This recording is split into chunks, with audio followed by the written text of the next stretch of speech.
वयोवृद्धांची फसवणूक करणाऱ्या भामट्यांपासून सावध, दहिवडी पोलिसांच्या वतीनं सहाय्यक पोलीस निरीक्षक दत्तात्रय दराडे यांचे नागरिकांना आवाहन। सातारा जिल्ह्यातील वडूज, दहिवडी, पुसेगाव, विटा आणि कराड परिसरात पोलीस असल्याचा बनाव करून नागरिकांची फसवणूक करणारी टोळी सक्रिय झाली आहे। या पार्श्वभूमीवर दहिवडी पोलीस ठाण्याचे सहाय्यक पोलीस निरीक्षक दत्तात्रय दराडे यांनी सर्व ग्रामस्थांना विशेष सतर्क राहण्याचं आवाहन केलंय। दराडे यांनी सांगितले की भामटे पोलीस असल्याचं सांगून चेकिंग सुरू असल्याचा बनाव करतात आणि लोकांकडील मौल्यवान वस्तू एकत्र करून ठेवण्यास सांगतात। या माध्यमातून विशेषतः वयोवृद्ध नागरिकांची हातचलाकीनं फसवणूक केली जात आहे।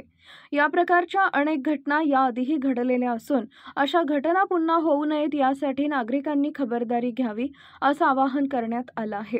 विशेषतः वयोवृद्ध व्यक्तींनी बाहेर पडताना अंगावर मौल्यवान दागिने न घालण्याचा सल्ला देण्यात आला आहे। सहाय्यक पोलीस निरीक्षक दत्तात्रय दराडे यांनी पुढील आवाहन केलंय। आपल्या गावातील व्हॉट्सअप ग्रुप, ग्रामसभा, स्थानिक पोलीस पाटील यांच्या माध्यमातून जनजागृती करण्यात यावी। अनोळखी व्यक्तींना घरी येऊ देऊ नका। सकाळी वॉकला जाताना दागिने घालणं टाळा। महिलांनी सोने पॉलिशच्या नावाखाली होणाऱ्या फसवणुकीपासून सावध राहावे। कोणतीही संशयास्पद व्यक्ती दिसल्यास तात्काळ पोलिसांशी संपर्क करा। आपला आवाज न्यूजसाठी महेश शिंदे पाटील, दहिवडी।